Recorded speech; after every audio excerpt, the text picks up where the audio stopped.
જૂનાગઢ જિલ્લાના મેદરડા તેમજ ગીર વિસ્તારમાં ગ્લોબલ વોર્મિંગથી કેસર કેરીનું ઉત્પાદન ઘટ્યું છે, ત્યારે હવે તેમને ટક્કર મારે એવી સોનપરી જ હવે ખેડૂતોને ઉગારી શકે છે. તો વાયુ જળ પરિવર્તનને હિસાબે આ વર્ષે આંબાના ફાલ બળી ગયેલા હોવાને લઈ ખેડૂતો બાગાયતી ખેડતા હોવાથી કેસર આંબામાં રોગ પ્રતિકારક શક્તિની ઉણપને લઈને આ સિઝનમાં નર ફ્લાવરિંગ અને માદા ફ્લાવરિંગની જગ્યાએ ગ્લોબલ વોર્મિંગની અસરથી નપુંસક ફ્લાવરિંગ વધુ હોય તેમજ પતંગિયા અને મધમાખીની હાજરી ઓછી થઈ છે.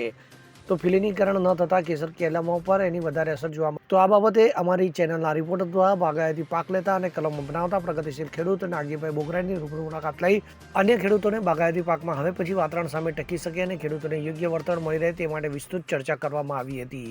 ત્યારે જુઓ શું કહ્યું ખેડૂતે. મારું કહેવાનું એ છે કે ગ્લોબલ વોર્મિંગની અસરને હિસાબે કેસરમાં મેલ અને ફિમેલ ફૂલો હતા જ નહીં, ફ્લાવરિંગ હતું પણ નપુસક ફૂલો હતા, એટલે માલ બંધારણ નથી થયું. સારું ઉત્પાદન લેવા માટે સોનપરી એનો વિકલ્પ છે, એને કોઈ ગ્લોબલ વોર્મિંગની ઇફેક્ટ થતી નથી, માટે સોનપરી ખેડૂતો વાવે અને ઇઝરાયલ ટેકનોલોજી પ્રમાણે 100 ફૂટે એક અધર વેરાયટીનું ઝાડ વાવે જેનો મેલ સ્ટ્રોંગ હોય. એની તમામ માહિતી રૂબરૂમાં મારી પાસેથી મળશે. બેમાં શું ફેર હોય, કેસરમાં ને સોનપરીમાં?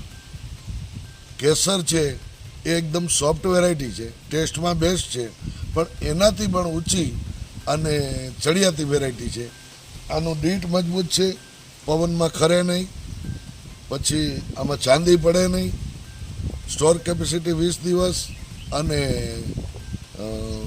આપણે રાઇપનિંગ પીરિયડ એ 20 દિવસનો અને 10 દિવસ વહેલો કેસરથી અત્યારે જ આ પાકવાના સ્ટેજે ગણાય. અને બેસ્ટમાં બેસ્ટ વેરાયટી જેમાં સોનમાખી લાગે નહીં.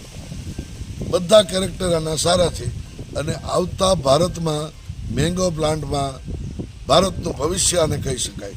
ખેડૂતનું ભવિષ્ય ડબલ આવક કરવા માટેનું આ સાધન ગણાય. અનિરુદ્ધ બાબરિયા સાથે CN24 ન્યૂઝ, કેશોદ. હવે જુઓ દેશ દુનિયાની તમામ ખબરો તમારી આંગળીના ટેરવે. ઉઠાવો મોબાઈલ અને ગૂગલ પ્લે સ્ટોર પરથી ડાઉનલોડ કરો અમારી CN24 ન્યૂઝ મોબાઈલ એપ.